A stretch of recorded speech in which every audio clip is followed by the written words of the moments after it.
¿Cómo están? Vamos a hablar sobre las 5 causas que permiten o que impulsan las protestas en Cuba.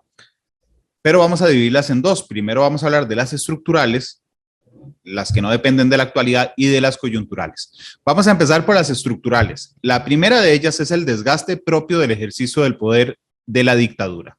Los hermanos Castro dominan Cuba desde 1959 y convirtieron a la isla en la segunda dictadura más larga de la historia moderna, después de Corea del Norte, donde la familia Kim gobierna desde finales de los 40.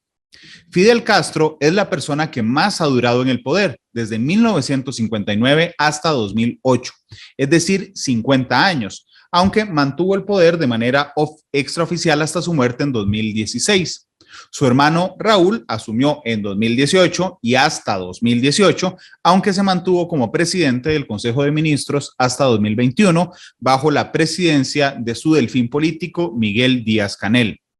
Es innegable que un régimen tan largo, basado en la voluntad de una o de dos personas, genera el desgaste propio del ejercicio del poder. La segunda razón es el cambio demográfico. Al último corte de 2019, la cantidad de cubanos que estaban vivos durante la revolución es de apenas el 15%, es decir, solo 3 de cada 20 cubanos vieron con sus ojos el movimiento armado dirigido por Fidel Castro. Esto hace que el resto de cubanos, particularmente los más jóvenes, no se sientan identificados con la revolución de manera personal, un elemento que el régimen pretende mantener vivo incluso 62 años después. El 16% de los cubanos nació después de que Fidel Castro dejara el poder. Vamos a los aspectos o a las causas que son más coyunturales y menos estructurales. La más importante de ellos, indudablemente, es la pandemia. Cuba vive hoy una de las mayores crisis en salud y economía de los últimos 30 años. Prácticamente desde lo que ellos conocen como el periodo especial, que son los inicios de en los 90, una vez que se desintegra la URSS, la Unión de Repúblicas Socialistas Soviéticas, y Cuba queda huérfano económico y políticamente. Aunque la isla mantuvo la pandemia del COVID bajo control en los primeros meses de 2020, la situación se agravó en las últimas semanas, lo que la coloca entre los lugares con más contagios registrados en América Latina. El fin de semana se reportaron 6.750 casos, 6.750 casos solo el sábado, y 31 muertes en un país de 11 millones de habitantes, aunque los opositores hablan de muchas más muertes encubiertas por el régimen dictatorial.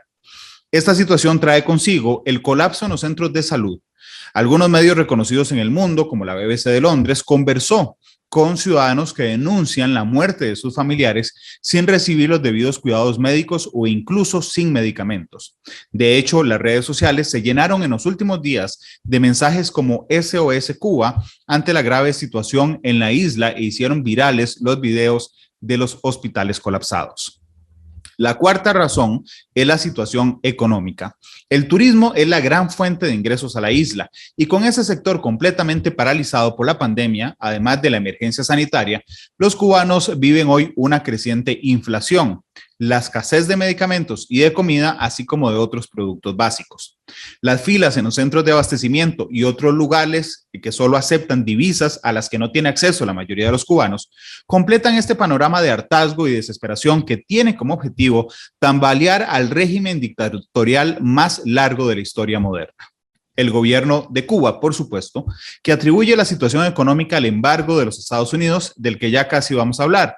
Pero hoy Cuba tiene un importante intercambio de bienes con otras naciones, incluyendo con los Estados Unidos.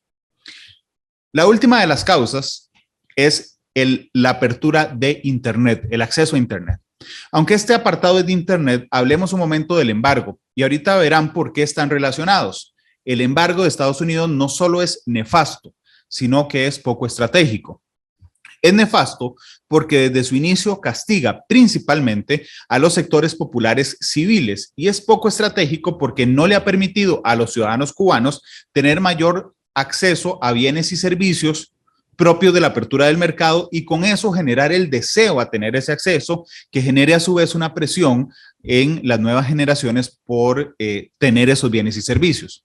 Una de las muestras de eso es el acceso a los teléfonos y a Internet, debido en gran parte a la política de la administración Obama en los Estados Unidos, que relajó las medidas, lo que permitió en el mediano plazo y como una consecuencia estratégica que los jóvenes cubanos tuvieran acceso a las redes sociales y por tanto a otras formas de vivir en libertad, con acceso a bienes y a servicios y también a prosperar económicamente por medio del propio esfuerzo.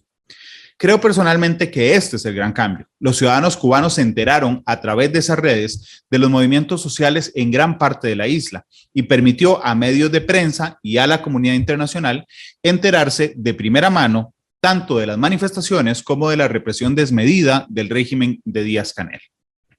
Hay otros elementos que llaman la atención de estos movimientos. Uno de ellos es la nula previsión de los cuerpos de inteligencia cubanos, antes muy eficientes en detectar las intenciones de la oposición, que logró con gran logística generar las manifestaciones más fuertes en 30 años bajo el grito conjunto de abajo la dictadura. Existen dos explicaciones, pero ambas aún son hipotéticas. La primera es el desgaste de los cuerpos de inteligencia cubanos y la segunda es un posible resquebrajamiento de su lealtad debido a la desaparición de los hermanos Castro y a la herencia de una revolución que ellos no vivieron. Finalmente, las familias de los miembros de la inteligencia cubana tampoco tienen medicinas, también sufren apagones y también tienen falta de comida. Y por supuesto que también hacen las eternas filas en el colapsado sistema de salud de la isla. Independientemente de las razones, las cartas ya están sobre la mesa. Estados Unidos anunció que no va a relajar el embargo a menos de que Cuba se siente seriamente a negociar.